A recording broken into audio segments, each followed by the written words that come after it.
Hi Primpers, welcome to another weekly brush up. This week I thought I would take you through some really cool tips that I've learnt this week, as well as some new products, which is always fun. Now, the first tip that I've learnt this week revolves around concealer, and it seems when it comes to concealer, all the makeup artists have a totally different opinion, whether you put it on first, before your foundation, whether you put it on after your foundation. It kind of just depends. Now, the reason that this has come to mind is Napoleon Purtis has just launched the One, his new concealer. It's $36 and it's this really beautiful creamy texture that basically conceals everything, hence the One.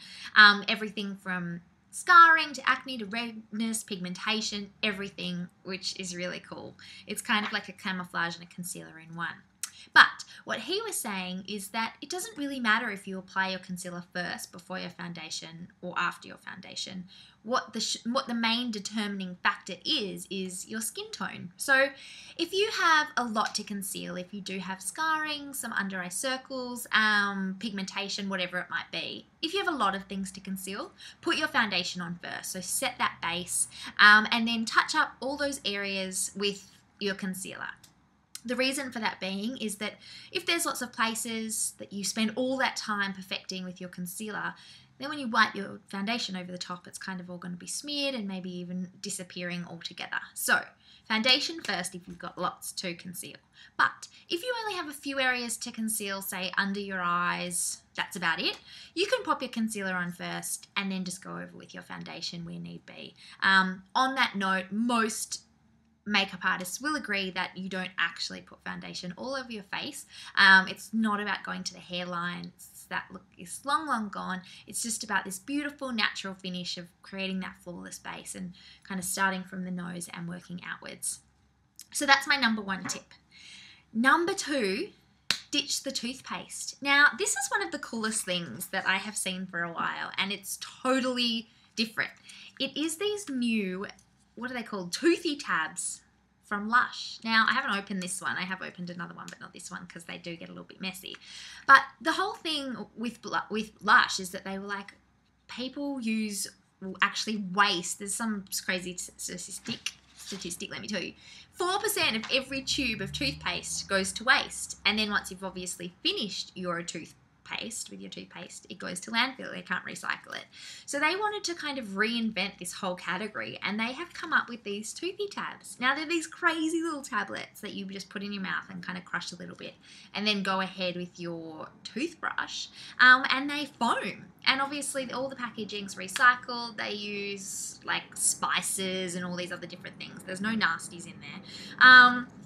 And there's all different varieties. This is Sparkle for like beautiful white sparkly teeth, but there's other ones as well. And they obviously freshen your breath right up. It's just like toothpaste, except it's in these little tablets that dissolve in foam, which I think is pretty cool. Something totally different. They're only $3.95, so they're cheap as chips, but it's a cool little tip to think about, you know. But if you're still into the traditional toothpaste, go nuts for that as well. Maybe choose a natural option. I quite like Grant's. I have interesting, yummy, like peppermint flavors. Anyway, so that's my second tip. Maybe reconsider your toothpaste.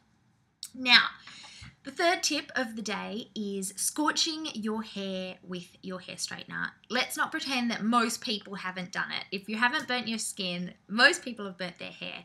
And it's something that can happen just as you're running out the door, going to the office, total nightmare. Now, if that happens to you, if you do happen to singe your hair, firstly, remember this moment and maybe turn down your straightener to no more than 350 degrees. That's what they say, but personally, I don't really ever take it higher than 200. 150 is good, just depending on what you're doing.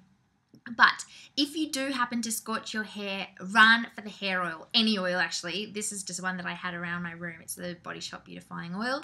But if it's like the light Moroccan oil or even olive oil, just something, what that oil will do is instantly kind of be sucked into your hair, help heal the scorched area, give it hydration, nourish it a little bit, and then kind of also stop that really gross burnt smell that no one ever wants to smell when it comes to their hair. So that's a really quick tip and something I think, you know, if you're not hiding your hair under a hat and heat styling all the time, don't forget to use a heat style product as well so that you don't totally singe your hair. Put that on before you go. And if you do happen to burn it, olive oil all the way, I say. or any oil really. And what's my final one? Cream eyeshadow. That's it. Now, Bobbi Brown, I wanted to give you a sneak peek of this because it's very exciting. Bobbi Brown is just about to launch her Fresh from the Beach collection. It's not on sale till August, but I thought I could just sneak it in a bit early. I'm sure the other Primped girls will give you more of a heads up when it's on sale, but I wanted you to, you know, get in there before everyone else. Now, as a part of the range, there's all new lip shades. There's this really funky new shimmering body oil, fragrance oil, and you spray it on and it's like a moisturizing body oil that gives you a bit of a shimmer. It's so beachy and fun.